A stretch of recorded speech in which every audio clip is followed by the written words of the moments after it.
Hello, good morning students. Welcome to online classes run by SBM Senior Secondary School, Bhadra, Junjalore. Students, in the previous video you studied about types of tense, but now you will study the first sentence, affirmative sentence. So please look toward the whiteboard and try to understand. Students, आपने पिछले video में देखा कि मैंने आपको इस tense से हट के थोड़ा सा सेंटेंस के बारे में जानकारी दिया। जानकारी देने का एक ही उद्देश्य है ताकि आपको जो सेंटेंस आगे मिलने वाले हैं वह उन्हीं में से आएगा, आपको कोई प्रॉब्लम ना हो, इसलिए मैंने आपको उन सेंटेंसेस की जानकारी दी। तो पहला सेंटेंस था असर्टिव सेंटेंस, जिसके दो प्रकार थे, अर्थात उप प्रकार थे, अफर्मेटिव, पॉजिटिव, सिंपल सेंटेंस, और दूसरा था नेगेटिव सेंटेंस। तो यहाँ पर आप देख रहे हो प्रेजेंट इंडेफिनिट टेंस का पहला affirmative, positive, simple sentence. Clear? तो सिंपल सेंटेंस या पॉजिटिव सेंटेंस या अफर्मेटिव सेंटेंस की डिफिनीशन शॉर्ट में हम कर लेंगे। इसको बोलते हैं स्वीकारात्मक, इसको बोलते हैं सकारात्मक, इसको बोलते हैं सरल वाक्य। क्लियर? डिफिनीशन इंग्लिश में हो जाएगा affirmative sentence affirms an action. बस ओनली वन लाइन, केवल एक सेंटेंस में आप जान जाओ, affirmative sentence affirms an action, यानी स्वीकारात्मक वाक्य किसी भी कार्य को स्वीकार करता है। बात खत्म। क्लियर? डिफिनीशन आपके बोर्ड एग्जामिनेशन में नहीं आता है, लेकिन फिर भी आपको जानकारी होनी चाहिए।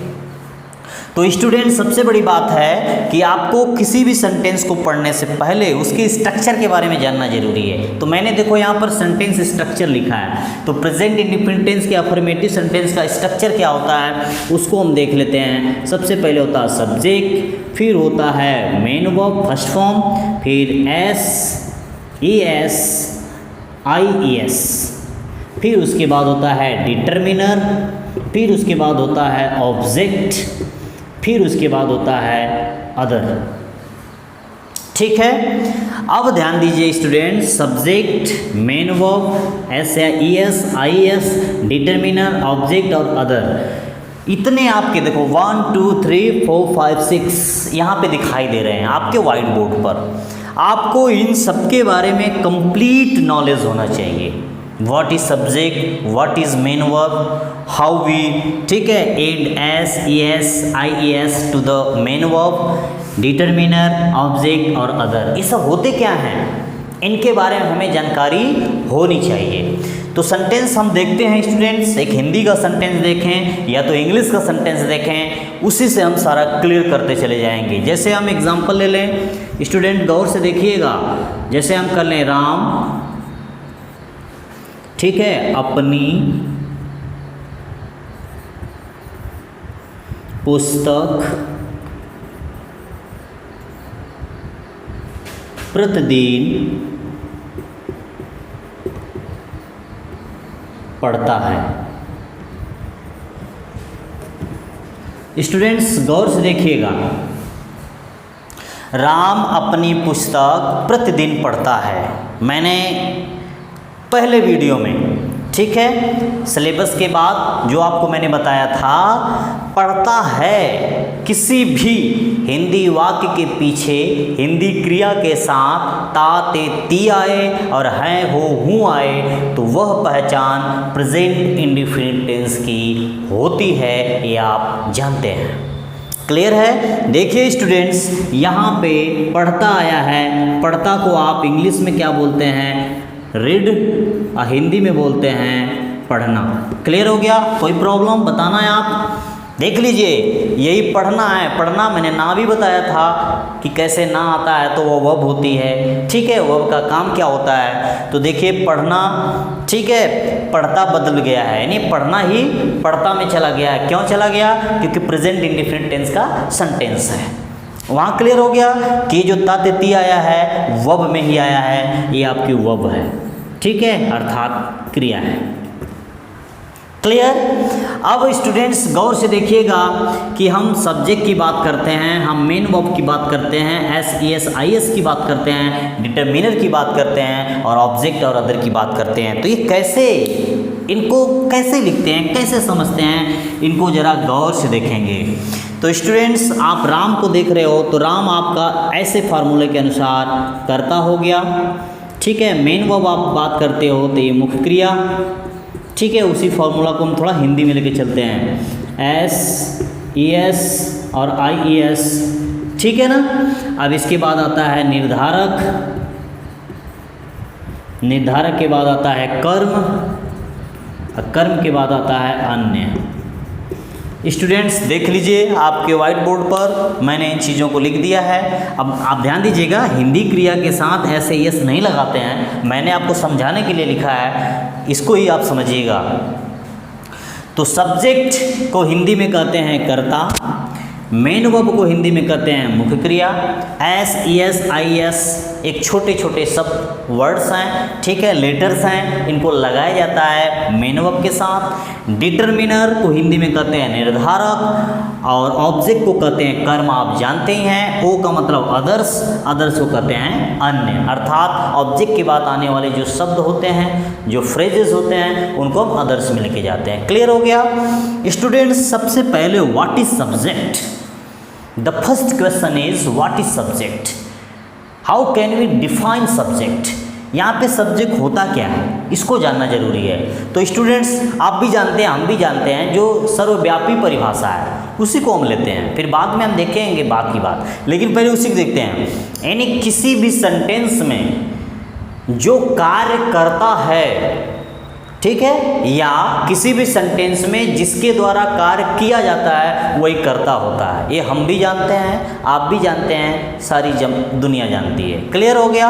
ये तो एक अपनी बनाई हुई परिभाषा है समझने के लिए। लेकिन अगर हम सब्जेक्ट की बात करें इंग्लिश में, आप पढ़े होंगे सब्जेक्ट और प्रेडिकेट, सब्जेक्ट और प्रेडिकेट। अब what is said, what is said in the sentence about a person or a thing is called subject। किसी भी सेंटेंस में किसी व्यक्ति वस्तु के बारे में जो कुछ बात कही जाती है वही कर्ता होता है। नहीं समझे? यानी किसी भी सेंटेंस में जिस व्यक्ति वस्तु के बारे में जो बात कही जाती है वही कर्ता होता है। देखो ये, अब देखो, राम अपनी पुस्तक प्रतिदिन पढ़ता है, ये जो जितनी बातें हैं, अपनी पुस्तक प्रतिदिन पढ़ता है, किसके बारे में बात की गई है? राम नामक पर्सन के बारे में, व्यक्ति के बारे में। समझिए स्टूडेंट्स, समझ रहे हैं आप? जिस व्यक्ति के बारे में, जिस वस्तु के बारे में वाक्य में बात कही जाती है, ठीक है, वही कर्ता होता है। देख लीजिए ये सारा, ये जो लिखा हुआ अपनी प्रतिदिन पुस्तक पढ़ता है, ये वो जो भी लिखा है, किसके बारे में लिखा है? राम के बारे में, तो राम ही करता है। Clear students? अब देखिए, ये तो हो गया कर्ता, लेकिन अब आता है मुख्य क्रिया। मैं अकॉर्डिंग टू सेंटेंस स्ट्रक्चर लेके चल रहा हूँ। मुख्य क्रिया क्या होती है? मुख्य क्रिया अर्थात इंग्लिश में मेन वर्ब वो होती है जो सेंटेंस में कर्ता के कार्य को दिखाती है। Main verb is a word that denotes action done by subject। Student समझिए, मेन वर्ब वो होती है जो किसी भी सेंटेंस में, चाहे इंग्लिश का हो मेन वर्ब होगा, हिंदी का होगा तो मुख्य क्रिया होगी, तो किसी भी सेंटेंस में कर्ता द्वारा जो काम होता है, जो कर्ता काम करता है, उसको दिखाता है। तो स्टूडेंट आप देख लीजिए, राम अपनी पुस्तक प्रतिदिन पढ़ता है, तो यहाँ राम कर्ता सिद्ध हो गया। कौन सा काम कर रहा है? पढ़ने का, तो यही जो पढ़ना है आपका क्या कहलाएगा? Main verb. कर्ता के द्वारा जो काम होता है वही मेन वर्ब होती है, वही मुख्य क्रिया होती है। स्टूडेंट समझ में आ रहा आप लोगों को? ध्यान से देखेंगे, सुनेंगे, समझ में 100% आएगा। देखिए, राम ने एक काम किया यहाँ पे पढ़ने का, तो जो काम होगा यानी जो शब्द काम को दिखाएगा वही मेन वर्ब इंग्लिश में और हिंदी में मुख्य क्रिया कहलाएगा। क्लियर? अब आगे आते हैं स्टूडेंट्स, यहाँ पे आया SES और IES। अब इसके बारे में आपको जानकारी दे दूं कि एस, ई एस और आई एस, ठीक है, कुछ लेटर्स हैं, ये जो हैं मेन वर्ब के साथ लगाए जाते हैं, जोड़े जाते हैं। अब क्यों जोड़े जाते हैं स्टूडेंट्स, इसको मैं बताऊंगा इन दोनों के बाद, ठीक है। अब डिटरमिनर की बात आ गई स्टूडेंट, डिटरमिनर को हिंदी में बोलते हैं निर्धारक। गौर से देखिएगा, मैं एक एक शब्द पर लेके चल रहा हूँ, जैसे आप कहोगे वैसे लेकर चलूँगा, लेकिन आपको समझ में आना चाहिए, एक एक लेटर, एक एक वर्ड आपको बताऊँगा, अनक्लियर नहीं होना चाहिए, 100% करेक्ट होना चाहिए, समझ में आना चाहिए। तो स्टूडेंट देख लीजिए, डिटरमिनर को हिंदी में कहते हैं निर्धारक। अब इसकी भी डिटरमिनर की जो डिफिनीशन है उसको भी देख लीजिए। Determiners are some specific words, निर्धारक कुछ विशेष शब्द होते हैं that determine the meaning of nouns. यानी डिटरमिनर वे शब्द होते हैं, निर्धारक वे शब्द होते हैं जो नाउन्स के अर्थ को निर्धारित करते हैं, निश्चित करते हैं। बताऊंगा कैसे, देख लो आप, अभी पता चल जाएगा। राम को आपने देख लिया, सब्जेक्ट है, पढ़ता को ही देख लिया, वर्ब है, अब बच गया अपना पुस्तक, ठीक है, अपनी पुस्तक प्रतिदिन, यही 3 बचे हैं ना। तो अब देख लीजिए स्टूडेंट, गौर से जरा इस सेंटेंस को देखिएगा, मैं समझाने का प्रयास कर रहा हूँ। राम अपनी पुस्तक प्रतिदिन पढ़ता है। अगर बाई चांस, संयोग से, ठीक है, कुछ समय के लिए हम अपनी को हटा देते हैं, आप मत पढ़ना, अपनी मत पढ़ना, अभी आप खाली ऐसे पढ़ो, राम पुस्तक प्रतिदिन पढ़ता है, राम पुस्तक प्रतिदिन पढ़ता है। तो स्टूडेंट्स, आप इसमें से कौन सा भाव निकाल रहे हो? राम किसकी पुस्तक प्रतिदिन पढ़ता है? अभी आप इसको मिटा दो, ठीक है, राम पुस्तक प्रतिदिन पढ़ता है। अब बताइए किसकी पुस्तक? क्या यहाँ पर क्लियर हो रहा है कि राम अपनी पुस्तक पढ़ता है, कि अपने दोस्तों की पुस्तक पढ़ता है, अपने भाई बहनों की पुस्तक पढ़ता है? कुछ क्लियर है स्टूडेंट्स? नहीं है, खाली यह है कि राम पुस्तक पढ़ता है, यह पता नहीं है कि किसकी पढ़ता है। Clear students? अब ध्यान दीजिएगा, आप भी जानते हो, हम भी जानते हैं, पुस्तक को इंग्लिश में क्या कहते हैं? बुक। और पुस्तक बाई ग्रामर क्या होती है? Noun, common noun. आप भी जानते हो कॉमन नाउन, जिसको जातिवाचक संज्ञा बोलते हैं, एक वचन है, देख रहे हो आप? क्लियर हो गया? और स्टूडेंट्स, अब मैं अपनी लिख रहा हूं, अपनी। अब देखिए, राम अपनी पुस्तक प्रतिदिन पढ़ता है। अब क्या इस वाक्य से यह क्लियर हो रहा है कि राम अपने भाई की पढ़ता है, कि राम अपनी बहन की पुस्तक पढ़ता है, कि राम अपने दोस्तों की पुस्तक पढ़ता है? क्या क्लियर हो रहा है स्टूडेंट्स? जवाब आपका, सवाल आपके सामने। इससे यह पता चल रहा है कि राम न अपने भाई बहन की पढ़ता है पुस्तक, न अपने मित्रों की पढ़ता है, बल्कि वह खुद की पुस्तक पढ़ता है, किसी दूसरे की नहीं पढ़ता है। स्टूडेंट समझिए, मैं समझाने का प्रयास कर रहा हूँ, थोड़ा डिटेल है, इतना डिटेल आपको बहुत कम ही मिलता है, लेकिन हम समझाएंगे, आपको समझ में आना चाहिए। तो राम अपनी पुस्तक प्रतिदिन पढ़ता है। तो अब जो अपनी शब्द था, किसको बता रहा है स्टूडेंट्स? पुस्तक को। अब कहोगे सर कैसे पुस्तक को बता रहा है? क्योंकि अपनी शब्द पुस्तक जो नाउन है, बुक, इससे, और राम जो नाउन है, ये भी नाउन है, ध्यान देना, ये भी नाउन है, या कुछ भी हो सकता है, प्रोनाउन भी हो सकता है, कोई प्रॉब्लम नहीं है, ठीक है, यहाँ पे सब्जेक्ट के रूप में। तो राम नामक जो सब्जेक्ट है और पुस्तक नामक जो शब्द है, अभी शब्द बोलो, इन दोनों के संबंध को कौन बता रहा है? अपनी। अगर अपनी शब्द नहीं होता यहाँ पे, तो क्या पुस्तक और राम में संबंध का पता चल रहा है कि किसकी पुस्तक है? नहीं चल रहा है। तो यही जो संबंध बतलाने वाला शब्द है, यही जो विशेषता बतलाने वाला शब्द है, यही जो अर्थ को निश्चित करने वाला शब्द है, इसी को इंग्लिश में डिटरमिनर बोलते हैं, इसी को हिंदी में निर्धारक बोलते हैं। लेकिन एक चीज़ आपको ध्यान से बता दूं स्टूडेंट्स कि निर्धारक ऐसे शब्द होते हैं जो अपने पीछे नाउन्स 100% लेकर आते हैं।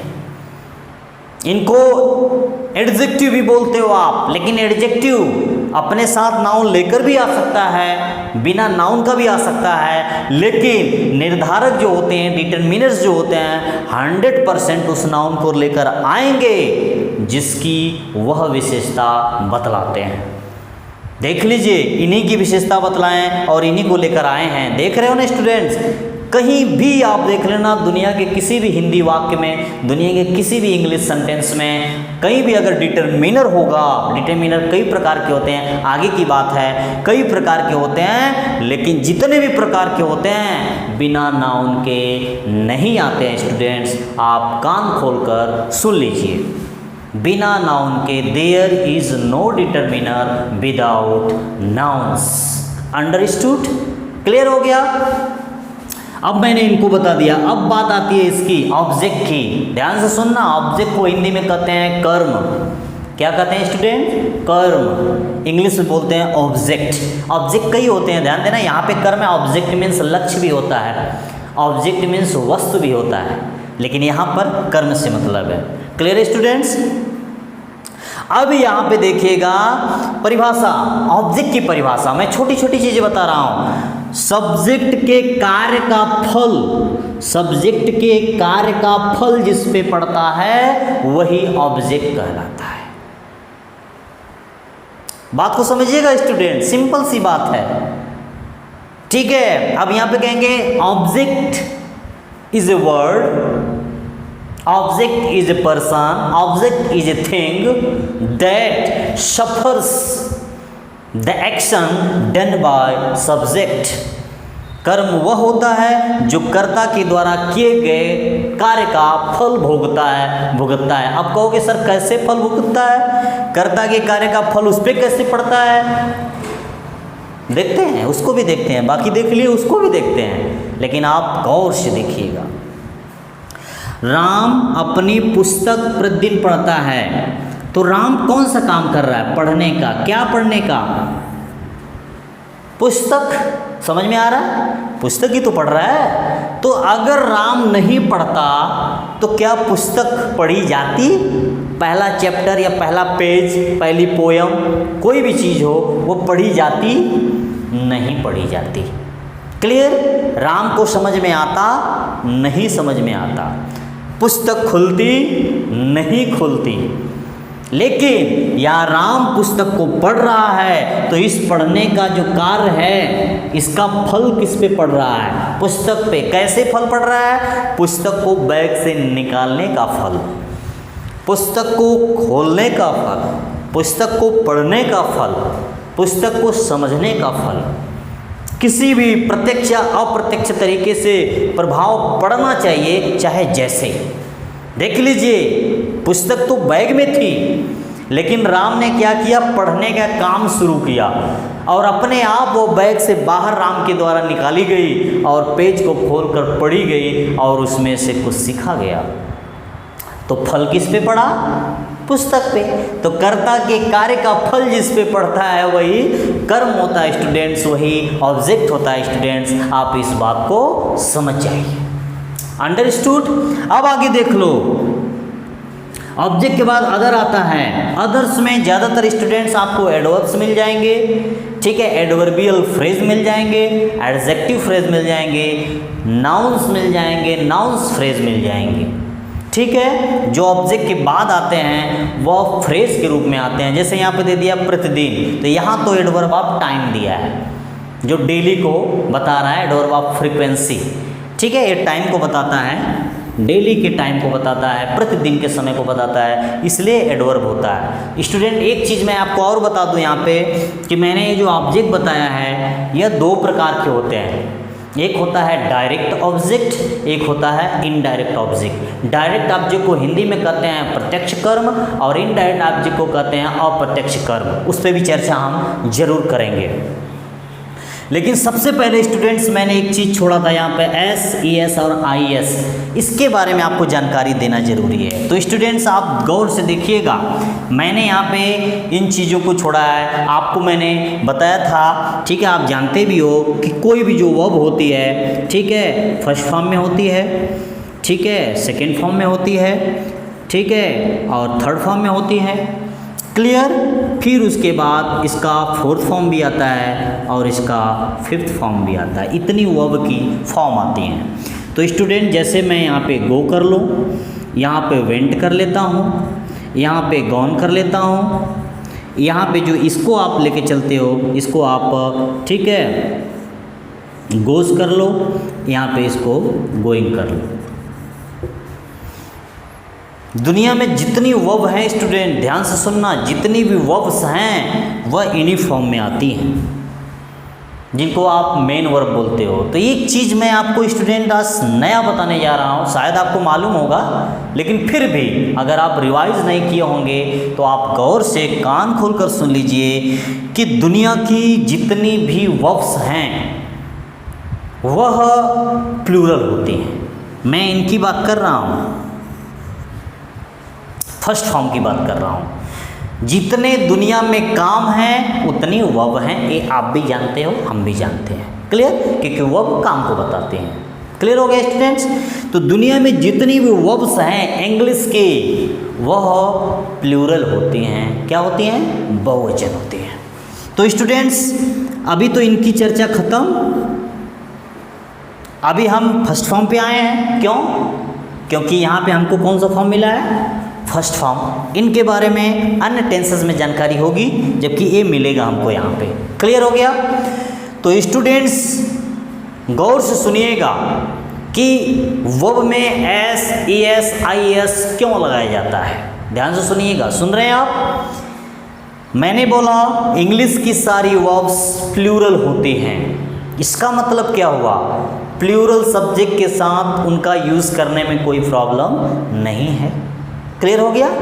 अरे दुनिया की सारी वर्ब्स प्लूरल होती हैं, तो प्लूरल सब्जेक्ट के साथ उनका प्रयोग करना अच्छा है, कोई गलत नहीं है। आप 9th क्लास में सब्जेक्ट वर्ब एग्रीमेंट वाले टॉपिक में इसको पढ़ चुके हो। Clear students? लेकिन बात वहाँ पर फंसती है जब सेंटेंस सिंगुलर हो और वर्ब प्लूरल हो, तब कैसे होगा? वही सब्जेक्ट वर्ब एग्रीमेंट फिर आ गया। सिंगुलर सब्जेक्ट सिंगुलर वर्ब आनी चाहिए, प्लूरल सब्जेक्ट प्लूरल वर्ब आने चाहिए। हम भी जानते हैं, आप भी जानते हैं, सभी लोग जानते हैं। क्लियर है स्टूडेंट्स? लेकिन यहाँ पे स्टूडेंट्स अब मैं बता दूँ, अब रूल बता रहा हूँ, SES IS क्यों लगाया जाता है। किसी भी सिंगुलर सब्जेक्ट के साथ प्रेजेंट इंडेफिनिट टेंस में मेन वर्ब के फर्स्ट फॉर्म में SES IES ज़रूरत के हिसाब से इसलिए लगाया जाता है क्योंकि उस वर्ब को एक वचन बनाया जाता है। फिर से सुनिए स्टूडेंट्स, प्रेजेंट इंडेफिनिट टेंस के सिंपल सेंटेंस में ज़रूरत के हिसाब से मेन वर्ब के साथ SES IS का प्रयोग इसलिए किया जाता है ताकि हम उस वर्ब को बहुवचन से एक वचन बना सकें, जिससे कि उसका प्रयोग एक वचनकर्ताओं के साथ हो सके। सुन लिए स्टूडेंट्स, यही रूल है, परेशान करता चला आ रहा है कितने दिनों से, लेकिन आज क्लियर कर लो। कोई भी पूछे आपसे तो आप यही बताना कि प्रेजेंट इंडेफिनिट टेंस में मेन वर्ब के साथ फर्स्ट फॉर्म के साथ SES IS का प्रयोग हम तभी करते हैं जब उस वर्ब का प्रयोग सिंगुलर सब्जेक्ट के साथ किया जाए, अर्थात हम सिंगुलर बनाने के लिए इनका प्रयोग करते हैं। Is it clear students? समझ में आ रहा है? अब देख लो स्टूडेंट्स, अब बात इतना तो क्लियर हो गई। अब हम लेके चलते हैं आपको इसके इंग्लिश सेंटेंस के ऊपर। गौर से देखना स्टूडेंट्स, अभी हमको पता करना है सारी चीज़ें। पहले हम देख लेते हैं, तो सबसे पहले हमको क्या लिखना है? सब्जेक्ट। अब देखो, राम अपनी पुस्तक प्रतिदिन पढ़ता है। अब सब्जेक्ट क्या होता है मैंने आपको बता दिया, ठीक है। जिसके बारे में सारी बात कही गई होगी वही करता होगा। ये तो एक आसान तरीका मैंने बताया समझने का, सब्जेक्ट को ढूंढने का। लेकिन एक ऐसा तरीका आपको बताऊंगा, सब्जेक्ट दौड़ता हुआ आपके पास आ जाएगा, कहीं भी छुपा हो। उस तरीके को आप गौर से सुनिए स्टूडेंट्स। हिंदी के सब्जेक्ट को कैसे ढूंढोगे, इंग्लिश के सब्जेक्ट को कैसे ढूंढोगे, आपको देखना है। देखिए, मेरा एक बनाया हुआ फॉर्मूला है, कौन लगाओ करता पाओ। फिर से सुनिए स्टूडेंट्स, कौन लगाओ करता पाओ। स्टूडेंट्स, मैं आपको बता दूं कि इंग्लिश का नहीं, मैं हिंदी की बात कर रहा हूं। किसी भी हिंदी सेंटेंस में अगर आप कौन शब्द लगा देते हो तो आपको जो आने वाला शब्द होगा इसके बदले उत्तर में वही करता होगा, वही सब्जेक्ट होगा। अब स्टूडेंट्स, कौन सिंपल में है, किसने भी आता है, इसका पर्यायवाची है, ध्यान देना, और किन्होंने भी आता है, ठीक है। ये तो आप जानते ही हो, इसमें बताने की जरूरत नहीं है। कौन भी करता होता है, किसने भी होता है। किसने प्रेजेंट परफेक्ट टेंस में आता है और पास्ट इंडेफिनिट टेंस में आता है। जैसे किसने तुम्हें देखा, ऐसे आता है। किन्होंने ऐसे भी बहुवचन के रूप में आता है। तो कौन लगाओ करता पाओ। तो स्टूडेंट्स, अभी हमें कर्ता के बारे में जानकारी नहीं है, हमें कर्ता पाना है, तो हम कौन लगा के देखते हैं। यहाँ लगाओ, राम कौन पुस्तक प्रतिदिन पढ़ता है, गलत हो जाएगा, कौन सी होना चाहिए। हमको इतना तो हिंट आ ही रहा है ना कि राम है, तो इसका मतलब काम यही कर रहा है। कोई जरूरी नहीं है स्टूडेंट्स कि राम काम ही करे। अभी ऐसे आ सकता है, राम अपने भाई को प्रतिदिन पीटता है, तो भाई भी तो करता ही हो सकता है। लेकिन नहीं, जो काम करेगा वही करता होगा, जिस पे फल पड़ेगा। देखो, थप्पड़ थप्पड़ मार रहा है उसको, ताड़ ताड़ मार रहा है, तो मारेगा किसको मार रहा है, अपने भाई को। किस काम से, मारने के। तो फल किस पे पड़ रहा है, भाई के गालों पर। रो कौन रहा है, भाई। देख लो, मारा राम, उसने ताड़ से मार दिया और लगा उसको और रोने लगा, तो उसने तो काम किया मारने का, लेकिन उसका जो फल था धाड़ से उसके भाई के गालों पे पड़ा और जोर जोर से रोने लगा, तो कर्म हो गया। तो कोई जरूर नहीं है कि सजीव है तो करता ही हो। तो लेकिन कौन लगाओ, तो कौन अपनी पुस्तक प्रतिदिन पढ़ता है। देख लो, इनके बदले आप कौन लगाओगे, आपको राम ही मिलेगा और कुछ नहीं मिलेगा। इंग्लिश में है हु लगाओ सब्जेक्ट पाओ। फिर से सुनो, हु लगाओ सब्जेक्ट पाओ। तो हमको सब्जेक्ट ढूंढना था, सब्जेक्ट मिल गया कौन सा, राम। तो यहाँ पे लिख देंगे राम, ये हो गया क्लियर। समझ में आ रहा है स्टूडेंट्स। अब आते हैं मेन वर्ब के पास। मेन वर्ब हमको मिल गई है पहले से ही, कहाँ पे है, हिंदी की, पढ़ता। ये तो मैंने आपको बता ही दिया था, समझ में आ रहा है, क्योंकि तातेती उसी में आएगा। तो पढ़ता, पढ़ता को क्या बोलते हैं, रीड।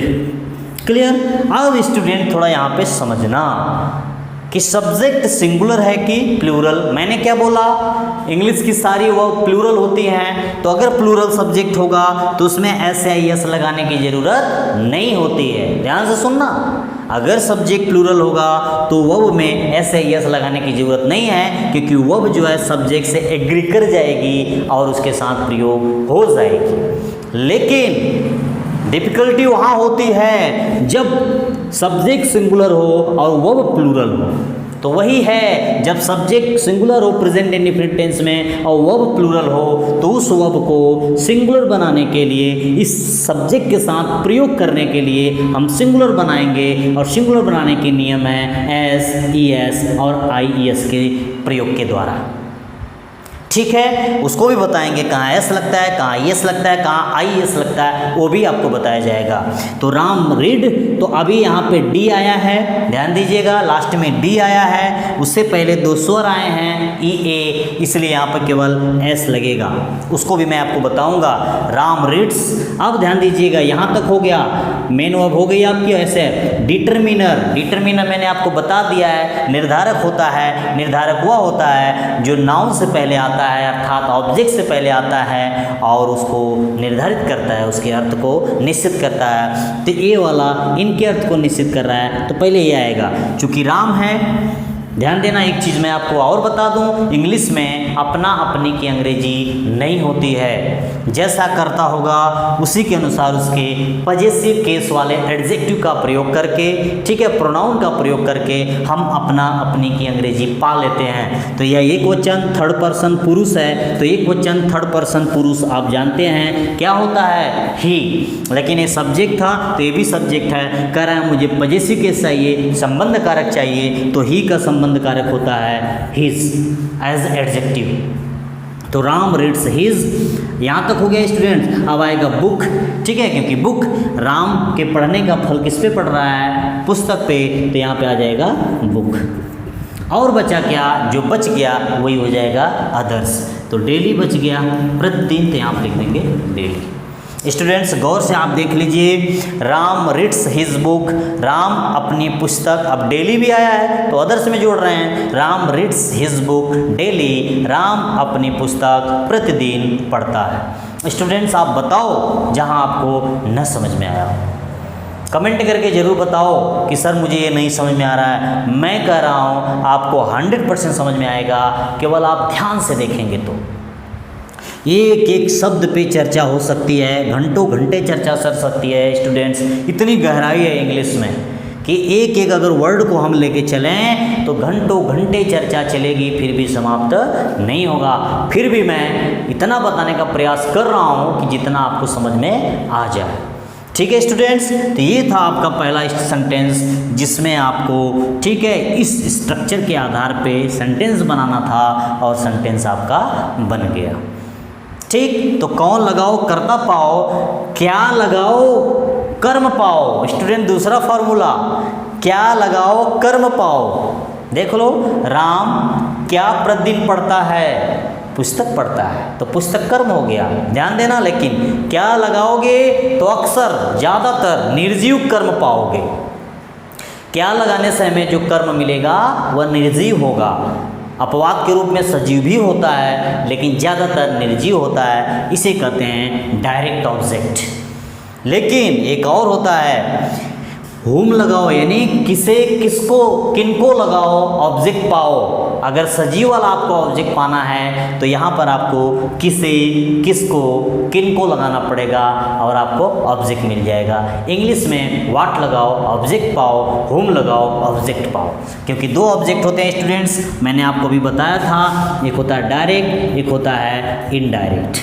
डायरेक्ट जो होता है ज़्यादातर निर्जीव होता है, लाइफलेस होता है, और ये आपका लिविंग होता है, यानी सजीव होता है। ठीक है, तो वही हो गया, क्या लगाओ कर्ता पाओ, सॉरी कौन लगाओ कर्ता पाओ, या किसने लगाओ कर्ता पाओ, किन्होंने लगाओ कर्ता पाओ, जैसा जो बैठता है। इंग्लिश में हु लगाओ सब्जेक्ट पाओ, हिंदी में क्या लगाओ निर्जीव कर्म पाओ, ठीक है, व्हाट लगाओ लाइफलेस ऑब्जेक्ट पाओ, यहाँ पे किसे, किसको, किनको लगाओ सजीव ऑब्जेक्ट पाओ, होम लगाओ, ठीक है, लिविंग ऑब्जेक्ट पाओ। क्लियर है स्टूडेंट्स, इस प्रकार से आएगा, आप लगाते चलो मिलेगा। अब आपको इसको पता करना है, किसका, किसकी, किसके लगाओ संबंध सूचक शब्द पाओ, किसका, किसकी, किसके लगाओ संबंध सूचक शब्द पाओ, हुज लगाओ, ठीक है, पजेसिव केस का एडजेक्टिव पाओ। देख लो, राम किसकी पुस्तक पढ़ता है, अपनी पुस्तक पढ़ता है। क्लियर, ठीक है, कब लगाओ समय पाओ, राम अपनी पुस्तक कब पढ़ता है, प्रतिदिन पढ़ता है। समझ में आ रहा है स्टूडेंट्स, कौन सा लगाओ, यानी कौन सा प्लस काम लगाओ, क्रिया पाओ। राम अब प्रतिदिन कौन सा काम करता है, तो पढ़ने का काम करता है। स्टूडेंट्स सारी चीज़ों का फॉर्मूला बना है, आपको खाली देखना है, समझना है। अब इन चीज़ों को आपको बताना है कि किन क्रियाओं के पीछे एस, ईएस और आईएस लगता है। स्टूडेंट्स मुझे आशा है, मुझे उम्मीद है कि यह जो मैंने आज आपको एक सेंटेंस केवल पढ़ाया आपको ज़रूर समझ में आया होगा। नहीं समझ में आया होगा स्टूडेंट्स, आप कमेंट बॉक्स में ज़रूर कमेंट करना, ठीक है, फिर से आपको बताया जाएगा। लेकिन अगर समझ गए होंगे तो ज़रूर बताना कि सर समझ में आ रहा है। तो आज के लिए बस इतना ही, बाकी अगली वीडियो में, तब तक के लिए थैंक यू।